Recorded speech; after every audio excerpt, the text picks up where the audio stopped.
Good evening, TNT family. We are back on with Yellow the Code on UNC USA. I have my friend here, Mr. Suman Singh, will be joining us shortly. Um, so we saw that the swearing in of the parliament took place today, and we have a speaker in place, Mr. Jagdev Singh. And you know what's amazing is the outpouring of love for the prime minister and her cabinet, and especially the prime minister, how the people are so joyous. And, this is so nice to see. I've never seen my people this happy in such a long time. And our people is relieved that an oppressive government has been removed, which they have helped to remove, and you can see the joy in their faces as they celebrate the incoming of their new prime minister and new government into parliament. And I'm really happy to see this happening in the country.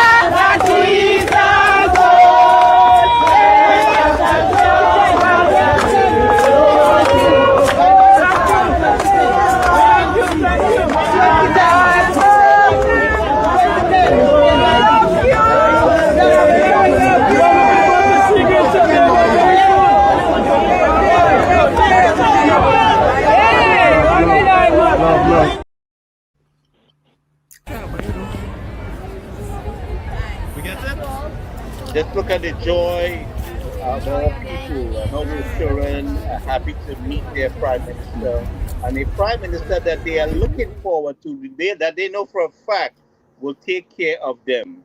And this is the amazing thing to see. Um, Mr. Singh. I mean, just to see that joy of our people. How they were just anxiously waiting their prime We get it? look at these kids. Just look at these kids how they're happy to be among their prime minister. How they're so happy to be their prime minister.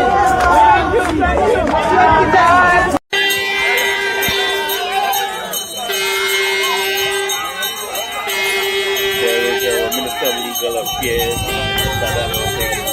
Look at the joy on our people.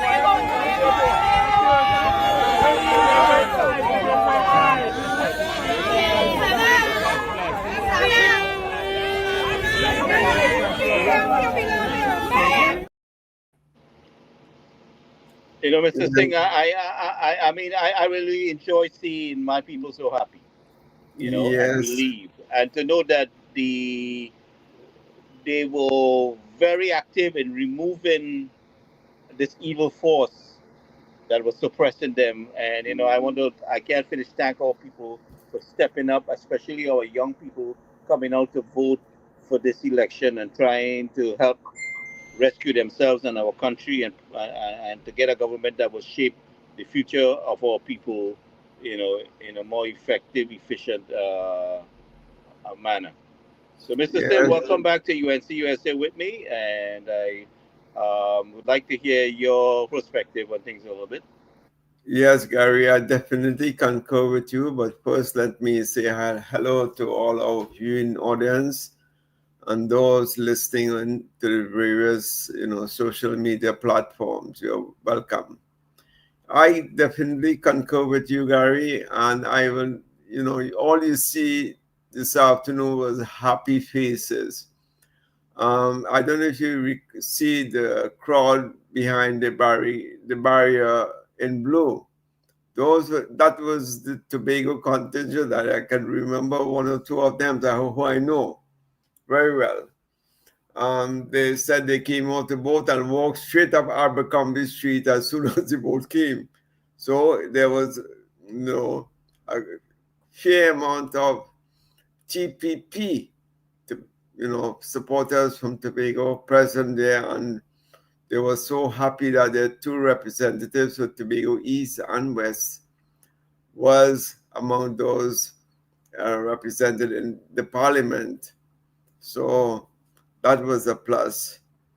But one thing that struck me during the Prime Minister's inauguration speech today is that she literally warned her ministers and her cabinet parliamentarians that their first, owners of business should be to serve the people, serve the people, serve the people. And anyone who is breaching that scenario will end up like the former prime minister, be a one-day prime minister because she intends to take strong action. And that was very forthcoming and very decisive. So I really liked her, her approach to this, that she's going to be a no-nonsense leader who will dictate the terms, the terms of engagement, so to speak. And that stood out to me above everything else. Um, the second thing I like to draw reference to is the appointment of the senators by the president, the independent senators. And, Gary, we live in a multi-ethnic, multicultural society. And does that, do those nine or how much eight independent senators reflect, is a true reflection of this society? Well, I know actually, unfortunately, I wasn't able to get a look at the senators. I don't even know who most of our senators at this point. I was kind of a little busy, today, but I would have to Yeah. relook at that. So maybe if you have an idea, you can give us. So you begin to see, is there gender bias or is there ethnic bias or both? You know, I mean, procedures and the selection similar to the previous PNM regime, and you begin to wonder what's going on there. I'm seeing basically one Indo person among the eight or the nine representatives. Not that that makes much sense, but the society, it has to reflect some balance in society. Just perception. And I'm sure if you have people from the business sector, from the technology sector, from the social services sector, and so on, from the cultural sector, because Well, yeah, it Mr. has. Singh, what was amazing is the president of the Trinidad and Tobago talking about AI, Yeah, and well, I I'm was coming just to that. wondering, I'm, I'm coming. I want to know if she go on yellow. I'm coming to that. I'm coming to that. That's on my agenda this evening. Yeah, but I was disappointed in that way that it did not reflect the ethnic balance, seeing what's going on, seeing that how the UNC was able to penetrate and get most of the seats in this election. Um, it doesn't reflect not even a 50-50 basis or 60-40 spread. It's definitely a gender and more so an ethnic bias, similar to what the PNM did in their past 10 years. So one wonders if this is just a continuation of the independent senators I'm speaking about. The third thing I like to draw reference to is exactly what you mentioned. I think she's probably listening to our program, and listening also to the Prime Minister in detail, because the PM did mention that she has established a ministry which fell under the Ministry of Public Admin to deal and address AI. And I agree with her. Let's be straightforward. I agree with the president that they need to have legislation, and that legislation should be one of the, you know, pieces of legislation are the front burner, because I'll tell you why. In in the, let's say from 2020, the year 2000, so to speak, when e-commerce really took off, let's say basically 2020. So that 20-year span, we did not have the legislation, to accept e-payments and all this sort of thing. The legislation was severely lacking. So that 20 years was a no-show, really. Now, since 2020, you find a lot of more social media. The role of this platform has become much more aggressive and mainstay in the economy. So everybody, whether you're in X or Twitter, formerly Twitter, Facebook, TikTok, YouTube, and so on, it has overwhelmed and has, in some cases, surpassed traditional media. And, you know, some legislation needs to be, enacted to ensure that, like every piece of technology, you find there's a good and bad side to it. So it should be there to protect or limit as much as possible the negative impacts of it. Now with AI, it's the same thing, and I think this should be upfront so that you're starting out on the right foot, especially since the Ministry of Education is planning to incorporate a certain element of AI into the distribution of the new laptops, which they are planning for in September.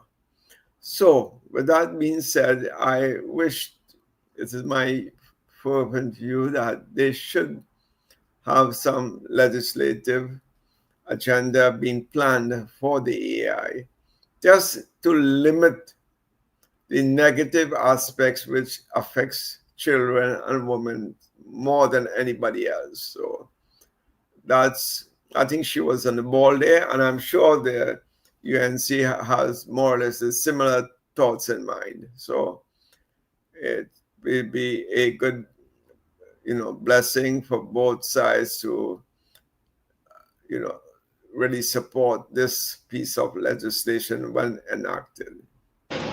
Well, the president, the president, looking at the president herself seems to be relieved that Kamala is prime minister and the new government is taking. So you can see that on her face. Well, not only everybody, including myself, yourself, and the whole crew here, you know. People back home say they feel the sense of hope, joy. There are big lightness on their shoulders. It's everybody seems to be more relaxed and more thoughtful in their process rather than being tense all the time. I mean, with the crime and everything else, I I mean, think relief you and could hope. feel an evil force has been lifted off the country. Yeah, and that's why And I I say, mean, we are still dealing with their representatives running around the country with the home base invasion and the robbery and the killing. But we're going to get to them. We're yeah, going to get to them. We're going to get to them. We are organizing and we will deal with them. yes. So But there has to be a certain structure when it comes to the home invasion part of things, where there has to be some kind of structure where the TTPS helps with the organizing of the community patrol. And I'm talking yes, about we have to build that relationship where you regain the trust of the community, your involvement, there, and you engage the community to participate with you, because not this is not a one man show. That I don't care, you can have the best police force and you don't have the citizenry backing you up. This situation, it affects all of us, and we yes, have to be there has to be information and education where we come to an understanding. Listen, this is all our problems. It's not just the police problem. It's not just a police operation. Okay. Um, But we need a police force that can engage the interests of the community, can earn the trust of the people in their community. Forget who's the commissioner at this point. I'm talking about the senior officer within the range of that municipality. There, the one that's within that community that works with the people. They have to build some structure. So we have to do some reshaping with the TTPS in order to deal with the crime. This is not a one man show. It has to be all of us engaged in this thing. Quite so, Gary. It has to be a multifaceted approach from top to bottom, including the community at the community level, because in my view, the community policing was very successful initiative. Yeah, but community policing, is not just the municipal police involved. The community police has to be built in where the people of the community are engaged in participation. It just can't be you have local municipal police and you're doing this and that or whatever the other is. The nature of No, things requires a lot of manpower, a lot of eyes, a lot of communication to help suppress. We must focus on suppressing the intention of criminals. Because of the way we organize ourselves, they must think twice. yes, and the community policing. I'm not talking about much about municipal policing, but really the people from the community itself, the who knows the people who reside in the district. So they have a relationship with most of these people. They know where the drug lords are. They know where the drug blocks are. They know where the shady criminals are, and people of distribute and so on. So they will know firsthand, and through their communication challenge with the TPPS, it lends for much better policing, and they are on the spot 24/7. So it will be supplementing the TTPS. And this is important, especially um, knowing if there are strangers coming into the community from different hours of the day or the night, or strange vehicles parading and scoping out, you know, their suspects in the daytime on what their target's going to be and so on. That is where the local policing or the community policing will know those who are strangers from those who are, the regular inhabitants of the area. So they have a crucial role as far as data and feedback to the TPPS as concerned. So I'm sure that linkages or those linkages have to be either Yeah, yeah, reestablished or yeah. There can continued. be no separation. None, no. The best police force cannot fight this problem alone, and we must understand that this is in the best interest of all of us, and it's all of us has to participate in in supporting this fight against criminality in our country. I mean, the home invasion. These criminals are so bold faced that they come in your house, they come in front of the security camera, they have no fear. I mean, they're doing everything to your relatives in front of your face, showing you what they Mhm. can do, and then they have a clean getaway. So we must organize our patrolling, and our response must be very swift. And and I think they're listening because I've seen some action recently with some swift action with the TTPS, and some criminals there that are lying on the ground Yes, I that saw were that. caught. I, So I saw that myself. But yeah.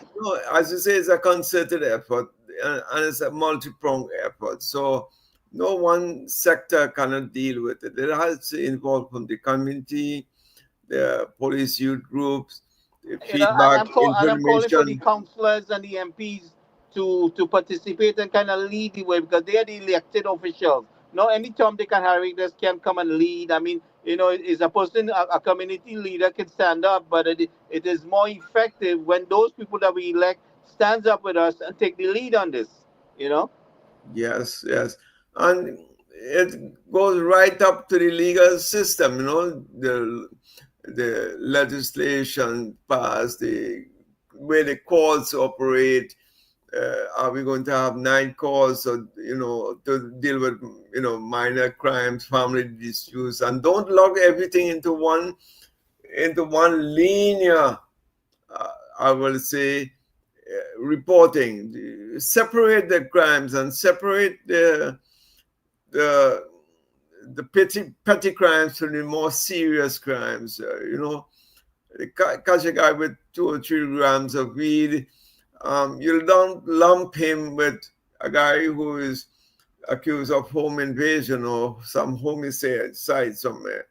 So by separating these from family disputes, you kind of relieve some of the burden and you focus on more of the serious crimes while implementing some remedial action for the less, the Yeah, some of more these young people will need minor some crimes. correctional structure, and so that they can be introduced in that. We don't. We have had more talk from the PNM than actually putting these things in place. And then you see the parents of most of these young men go and support a government that has caused them and their family to suffer. But we have seen a change in our country, and our government will show the country how it's the right way to do things. Yes.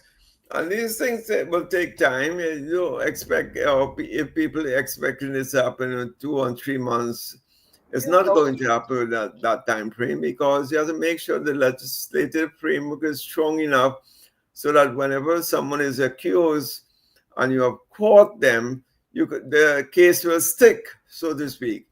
So there's no chance of getting away. That's why you see the things like the forensic center is important, the DNA legislation is important. All these things have to be, as part of the entire overall process.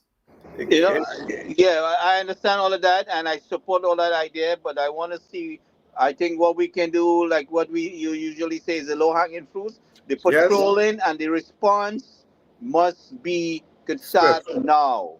You Yes. understand that doesn't take much. And what I would also like to see, we have a lot of very skilled people in the country, and some of those cars that are parked up in the police junkyard, we can repair it and get it back out there. We can get it back out there instead of giving someone a big contract to suck up the government money. Give some people, open some opportunities for some people to do some mechanical and straightening and painting work. And we have a lot of young people who are skilled in technology too, in the electronics parts of things. So they could help us with getting those cars up and running. Yeah, well, I don't know if you know, before, a while back, they had always had mechanics and some straighteners, painters, actual mechanics in, Yeah, but when I say if you don't give a contract to somebody to hoard everything, you yeah. open opportunities for the people, the young ordinary guy to get an opportunity there, and he can provide a good service at a good price, and we get the job done. And sort of cannibalize what's there because every police station is overburdened with a lot of vehicles in and around their vicinity, and it looks very unsightly in most of them. If you look through an aroundways, you see like 2 3 acres of just police vehicles lined up and assorted. Just get rid of them out of auction it off. Get your see the models and makes of them, get the parts out and scrap it. Well, we could restore them. A lot of those vehicles can be restored because we have the people with the skills, and we in dire need of vehicles. So a lot of those can get back in there. Yeah, and give it, to the nuts, the daytime patrols and so on. Give it to different organizations who need vehicles. You don't have to give it back to the police. Uh, Police need good vehicles, but there are other organizations that may need not brand new vehicles, but good enough vehicles, and you could resuscitate some of them. Well, what I'm saying, Mr. Singh, is that we can restore some of them vehicles for the police usage Yes, because some. the nature of the elements, and if you strengthen those vehicles, because they are used vehicles, you can put some structure into it and reinforce it so it is more ready for hard combat with the criminals than Yes, a yes. new brand vehicle that's you can repaint. We have people skilled enough to do that, so I think it would be feasible to restore some of them vehicles. Especially like reinforcing the bumper areas in front, both in front and the back, and so on, and increasing the side impact of some of them.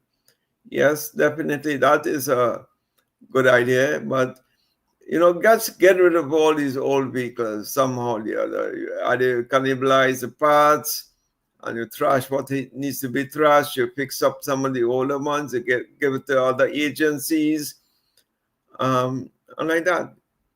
So, I mean, vehicles, I also saw as part of this the fire services regularizing the Well, they're absorbing the auxiliary, about yes, 200 and something. I think it's two, 280 if I'm correct.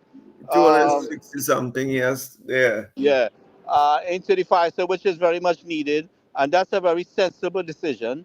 And we have to look at into the police force to see how many special reserve officer we can absorb, and Right, you know, and and but regularize their service to bring them in line with TTPS regulations. That is also a good short-term quick pick we can pursue, because I think the police service they're short like about 12 to 1500 personnel. But again, it's basically how you manage these people. And do you require so much people to be sitting in the police stations during the course of the day or night? Can you know Police should do the work police are trained to do, which is going out on the beat and trying to provide the security for the population at large. Don't have them doing all it and bogged down with paperwork and appearances and so on. Well, those who have court appearances, yes, but other than that, leave free them up to do other things. Why can't you employ clerical persons to do booking and logging of complaints when somebody comes into the police station? We can do that. You don't have to have a police to take a. well, I think the law has it when actually see, because you have to be careful how information is you know is exposed. So you have to have a sworn officer. So there's something to be looked on. Well, yeah, the person can supervise the others and put the information or the data into a secure environment. Leave it there. So, But well, plus also, everything has to be computerized. I mean, in this thing about writing in the book, you see, when that, a report is made, it has to be electronically absorbed into the system, so it can be pulled from any police station. That something happens, the report can be pulled from any station, so the entire police force has the necessary information. yes, Because that person could come back and act in another location, and they could say, well, hey, there's a pattern here. You know what I mean? yes, the centralized database is what you're talking about, and that's is again We as don't. part of. In some instance, we don't have paper in the station, and that's that's This that's is it. really really embarrassing to know the kind of money that we spend in the country, right? On national security to see this kind of thing happening. Paper and even toilet paper in some cases, but this is the way the administration functions over the past years. Let's get into the whole technology aspect of it and move the system, upgrade the system to what modern policing is all about. I mean, you have policemen on the beat, yes, that's important. You have them surveillance, yes, that is important. But equip them with the right, sort of technology to keep in the car. So when they stop someone on the road in the night anywhere, you can take that driver's license, swipe it in your card, and get the full history of that driver. You know, so whatever warrants he may have, whatever tickets he's outstanding for that person, that driver again, how much accumulated points, and you see the whole works. So if you don't equip them with these things, you're going to see the same old. But I'm sure with these two ministers, Minister of Justice and Homeland Security, I think they work in coordination with one another. We can see a quick turnaround, especially if they go with the technology end. of it and eliminate so-called what's called pain points. Pain points mean the areas where, the gray areas, so to speak. And once you can bypass that in any way, you can free up so much police labor and involvement being bogged down in a certain, section or sector of police and policing. So, um, but the database, having the fingerprint database, you know, as well as all these cameras and so on, get them working, have the technology in the vehicles and the body cams and so on, as well as having the legislation to back them up, the fast um, delivery of, from the judicial standpoint, it will make it much more responsive and more transparent at the same time as well. Well, So, fortunately, we have a minister of national security, which is Homeland Security now, who just left the force. So he knows the deal. He knows what's needed in there. So that's the good one of the good things about it. And let's see how that works out. yes, I'm agreed, and I think we have the capability, to make it better in all the ministries, Gary, because I keep on telling you, all of us here, that the entire country is broken. All the systems are broken. All the ministries are broken. And sometimes, you wonder, where is this government going to start? Which one are they going to fix first? Well, They really, fortunately, we have the best people at the job right now, which I'm seeing. And their heart is in the right place, their mind is in the right place, they have the necessary skills set to deal with the current issue that we have, and they are leading by, a prime minister who is highly intelligent and cares about the country and the people.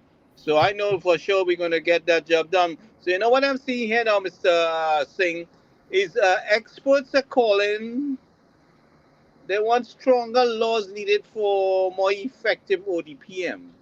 No, I mean, we have had a few sessions here with Dr. Ramrup, yes, and he have broken down things, yeah, several times on what is needed, as far as that aspect is concerned, in the ODPM, and it's most definitely. So people are listening to what we're saying, and that's good to know, and hopefully that we can continue to influence how things are structured in the country, and that they go into the to the right direction of improving things. We want to get the people thinking, not just the government, but the people in the country thinking. As what as make them more informed as what is needed in the country and what we can do to help ourselves. So hopefully down the line I would be able to get some sessions on the how to say the citizen response team, the local citizen response team when it comes to disaster, like the third program, and we yes, could probably do a few sessions here, and to get that going, to kind of influence things, in that direction. absolutely. I agree with what you are saying. And, it comes back to the same thing, a coordinated, collaborative approach to this. Like in everything else, the flooding was a, a scenario that happened just as the. Somehow I lost your volume there. Your mic must have muted. But No, yes, I'm local government has to be restructured. Local government has to be restructured in a way that they are helping with the information, education, and direction of these things. yes, that's why it's called local government. They should really be seen looking after the various communities and where they are located. Like, let's say you're in the Piaco Regional Corporation, you see after the interests of their residents that falls within the boundaries. And things like the everyday local things like garbage pickup, transportation, schooling, and so on should all be part of your portfolio to make sure there's efficiency in the system. Not because you're there means you will not assist, let's say, the education department in their delivery of service. You're just a helper. You're a helper. And that's why I say it's a totally integrated approach that needs to be established. Not because you're seeing a word community policing does mean you will not police other areas. I mean, other things as well. School kids are out at 10 o'clock in the day in the streets. You should be in a position to go with them and find out what's the situation.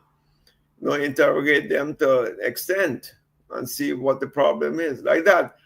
So you, once you have several of these around the place, you'll ensure that there's more law and order taking place.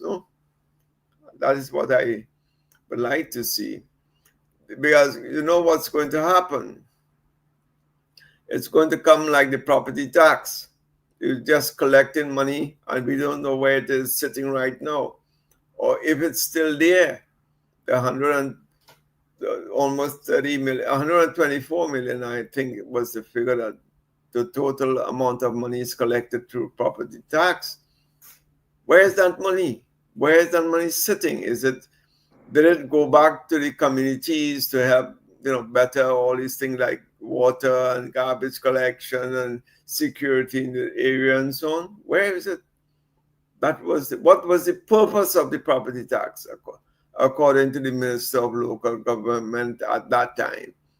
They sell you the idea that the communities are going to reap the benefits of these taxes, but here is it: they can't even account for it. So one wonders, where is that money? And if you Well, I put see the local government minister Khadija Amin is calling out the previous local government minister to explain about where the money went.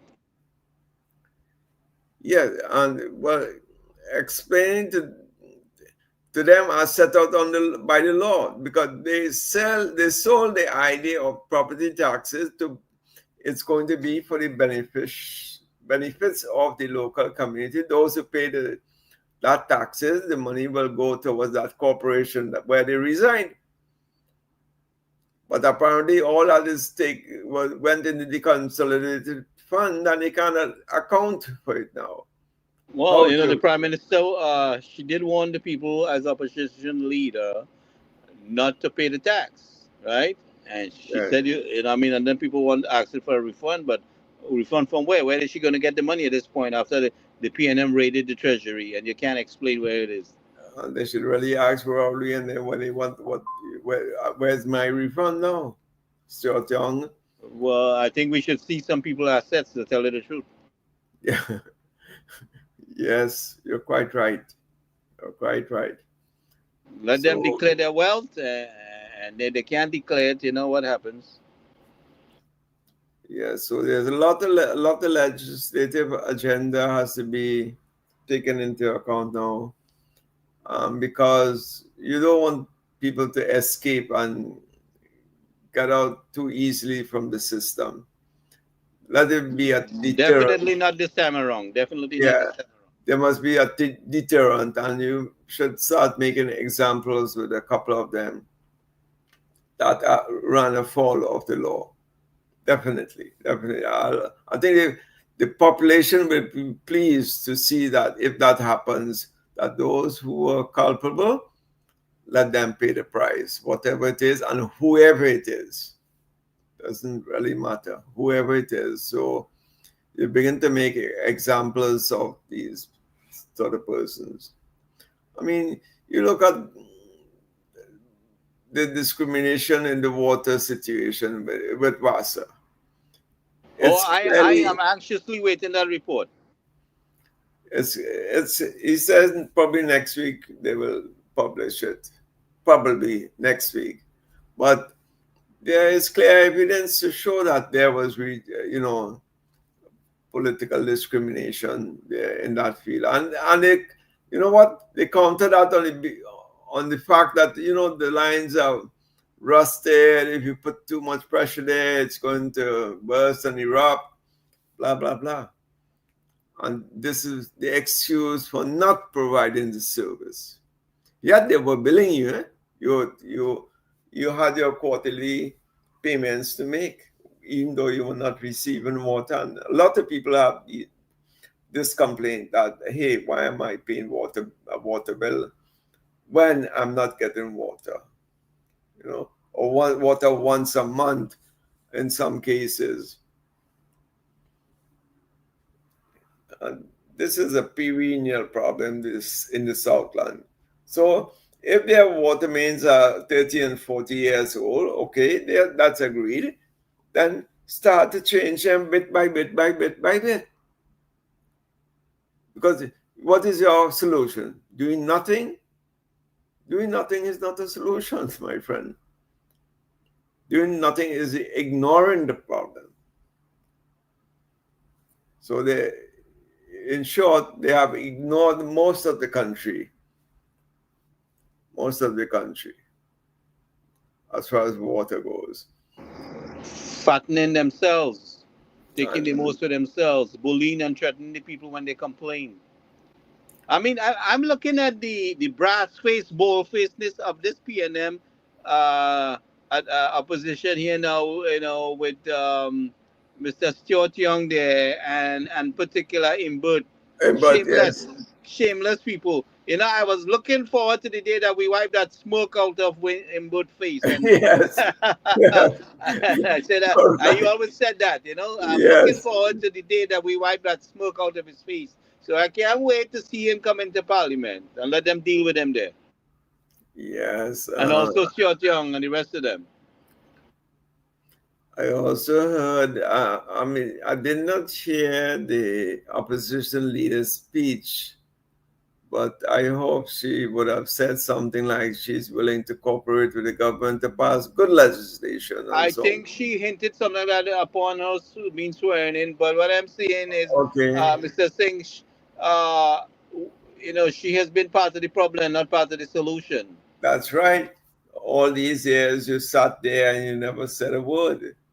That goes to show that party politics predominates and overrides national development politics or national development policies. So, the party affiliation I used to like her. I think at one point she had served as Speaker of the House, if I don't make a mistake.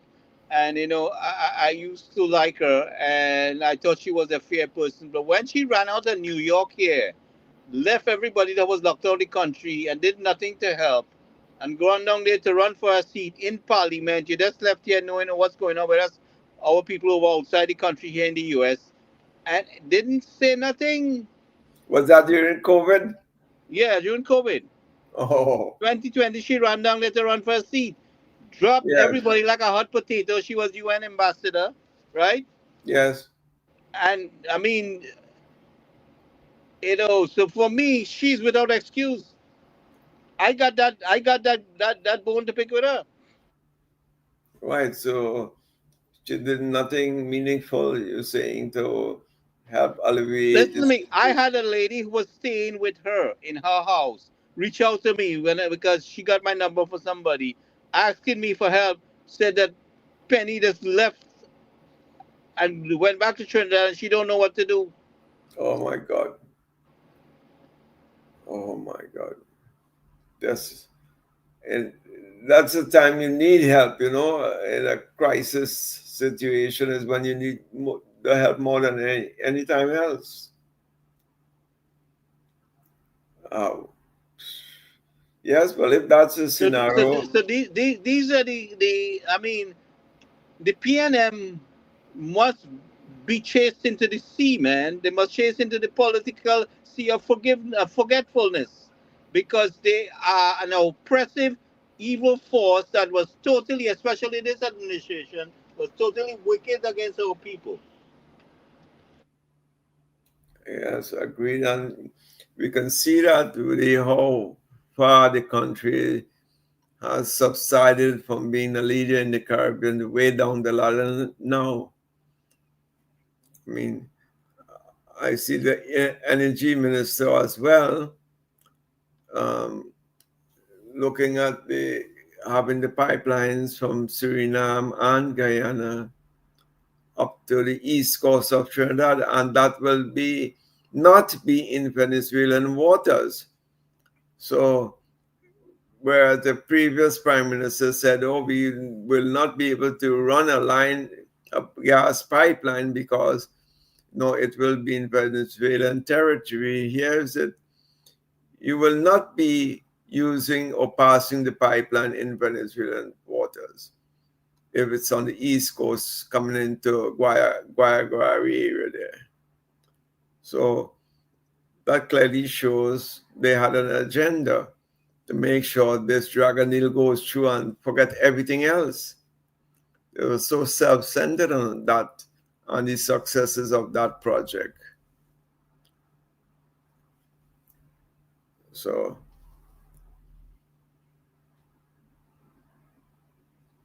this photo is showing here. Oh, this is this for the donations, Yeah, so Gary? this is the Indian embassy in Trinidad, handing over these goods and services to people. But what I'm saying to you, I saw Dr. Rowley talking about how saddened he was about the driver of the divers, right? And Yeah. I could say, what level of hypocrisy this is? This man was the commander in chief in charge. He had all power to bring help. We had wonderful relationship with our surrounding powerful nations like United States. We have the support of the United Kingdom. We have Canada. We have Venezuela right there who has much more equipment than us. And what did you do? You and your government allow Paria to restrict those who on site to assist those divers, and you did not call for backup. So, Dr. Rowley, please, you could go and suck salt. Yeah. That's sheer hypocrisy to mention these things after 2.5 years, after and if you're a prime minister and you did not recognize that an incident like that, I don't know what else can be said of him as a Yeah, person. and his minister of everything, his minister of everything on the scene, Was the minister of energy at that time? energy, and minister in the prime minister office also, and he was a former minister of national security. So he had a little experience of knowing what's accessible. Did nothing, absolutely nothing. Well, that's why they are where they are today, because the people recognize this. And you can't fool the people all the time, Gary. You can't. So people recognize the shortcomings and they recognize the theft, and they recognize that they were lied upon over all these years on a number of things. There was no transparency, there was no accountability. The prime minister and his squads did whatever they wanted. They took a high-handed approach to dealing with the island, the country, and this is the result of all of this. So these people have spoken, you know. So to say, well, the leader of the opposition now, or they have finally got a good leader, well, she was part and parcel of it, as you said. So, it's the same old, just a different outfit. All a bunch of demons, as far as I'm concerned. Yes, agreed, very much agreed there. They had their feet in the necks of our people. Okay, they are oppressive and evil, and they have to go. and strongly supported by their financiers. Don't never forget that. Those are the people who are running the show. They held back their management of things, their rule of things prevented a lot of progress. It suppressed people who had good intentions, to do things in the country. They made it impossible for them to succeed, forcing some people to leave the country because of the level of biasness that was taking place. And then want to come and talk about what? Lord have mercy, help me. Yes, yes. Now let's hope. I mean, I think the Honorable PM, has assembled a very worthy team, a very knowledgeable team. Um, there are a few newcomers, but they will have to get up to speed quickly, and I'm sure they're going to learn from the other more experienced, MPs who have been around, and I'm sure they're going to deliver on their promises and what's included in the manifesto now that the manifestos have merged itself into the UNC manifesto. So that is the development plan for the island and the way forward on which the party intends to proceed. Well, I am dead sure that the Prime Minister has all good intentions of fulfilling her promises. She would have some difficulty, yes, and she's going to sort it out. They are putting things in place to fix the economic issues and to create that revenue stream, and they're already on the job. So, I mean, it's only what 3 weeks she's in office there, and I am waiting for anybody to come and say she did not intend to fulfill these promises, because that would be an absolute lie, and it will take us a little time because of the catastrophe that the PNM has created with our economic and the treasury here, our economic situation and our revenue stream. They have killed it, and then they drained the treasury too. Well, you should probably see who are the analysts and the people who are saying these things. Were they dormant over these past I 10 mean, years? right off the back, they just jumped on her throat. Within Yes, a few yes. days of government. I mean, where was their voice when Dr. Raleigh was suppressing everybody? Like the UE principal who is announcing big plans for the South Daily Amazing, campaign. amazing, really amazing. We Where have the was she? pictures to prove it. Where was she all the time? I Where? strongly support the Prime Minister's gesture about taking it away from Yes. UE and taking full control of it and getting it up and running. Yeah, don't tempt me is what she's saying. Don't Don't test tempt me. me. Don't test me. Yes. And those are strong words to be uttered against a university, That's principal. that's our Iron Lady of the Caribbean. Yes, she was quite on board, and I totally agreed with her. Totally agreed with her in every sense of that because I've been through that myself, so I can tell you the hardship parents and students make, all the sacrifices and so on you make to send But you the know what's rent. amazing to me, Mr. Singh? The Guardian newspaper could find a space here to talk about flooding in Australia, and not the fact of covering the amount of work being done to prevent flooding in Trinidad right now. Right? Shame on you, Guardian Media. Yes, they have their own agenda. We all know that they have their own agenda. So that's why I don't buy or support the newspapers. Both, all of them. They always try to twist the facts, slant the news, and just, you know, We have so much that's going on the ground right now, but Guardian Media could not find space to put up with all the work that our councillors and MPs doing in Trinidad you're breaking up there, Gary. come back. Yeah, you're on.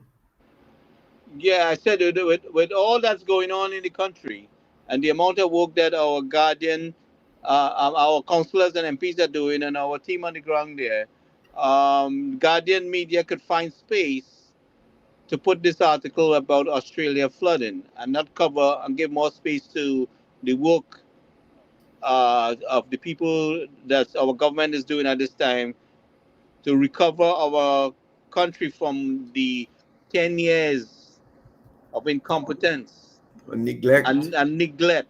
I mean, if you see the kind of cleaning that's taking place with our councillors are doing out there, right? I mean, this government, that was the basics. Forget the expansion of anything right now. That was the basic that they didn't do. And they should be covering why this was not done over these years. Yeah, And there make is it no coverage. no, Look. I am disgusted to see that they're talking about flooding in Australia. So what they want to say, flooding in Australia, I say, okay, the flood in Trinidad? that's what they're trying to insinuate, my friend. Yeah. You know, but they wouldn't go and do the investigative report, and that's what I said. But It's just there's no topical. major investigative report, and the thing is happening right up in your face with the councillors are doing the work. They're doing the major cleanup. Go out there and take the pictures and publish what's going on. Yeah, so I was surprised to see yesterday when one reporter wanted to go and see the situation at the DB campus. So where were you all the time? It was only now you want to go and see after 10 years of neglect, you Anyway, know? I want to let our UNC councillors know that this channel is available to them to go live and direct on the spot if you are handling an issue like the flooding or any incident. That this channel is available to you. UNC USA YouTube channel.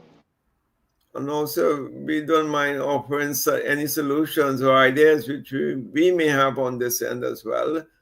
You know, if it coincides with what their plans are, fine. But, you know, there's always some parts of solutions that can be easily left out because they never thought about it. And we can provide that as the case may be as well for them. In any way we can help, we are willing to. No, I saw the Prime Minister raise the issue about a $500 million private security bill for. We would like to see the eventually who that is being paid for, what cabinet Oh, ministers are being paid for. No, you see what happened here? These people secure themselves and to hell with the population. You see what yes. they did? You see what they did here? They have bus what they call it, a PBR Bus route. bus Bus route route pass. So they were reaping passing. benefits, and the rest of the population to catch, One guy right? had 4 bus passes for his family. Everybody had a car, you know. So he had four bus passes for that family. So I mean, you can understand why people didn't stand up in the country, right? Yep, yep. This is the way it went on with them. So they have their work cut out, fair and Yeah, square. we just getting started. That's just the beginning of it. We're just getting started. And I'd like to see they take a heavy hand concept on these things. I don't care who it is. You must justify why you should get a bus priority bus pass. And Whether it's bus pass or whatever it is that you were just reaping the benefits, or whether it's a rental of your property, you were reaping the benefits of our treasury while the rest of the population suffer. and most cases, they at least some of the cases, they did not wish to have their names in part of the lease agreements. And in other cases, they didn't even have lease agreements or contract agreements. Yet they were, on the month to month, rental payments. So this brings me back to the point. Who was the accounting officer that approved these things. Shouldn't they be held culpable? No, I am seeing Alison West trying to deny that took place, but we, they say the facts is a stubborn thing, right? Let's see the facts Yes. come forward. I mean, the prime minister and our government is not going to make that up. They have evidence to back up their statement. And punish these people, as much as the law permits. Hold them culpable.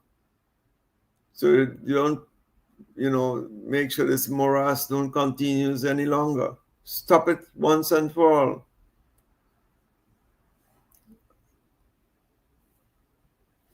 And I think the majority of the voting population will agree with things like these, where people are held, you know, accountable for their deliberations, and where they run afoul to the law, they should be punished. That's the normal way things operate. You can't be there because of in a position of authority and do what the heck you want to do. No, no, no.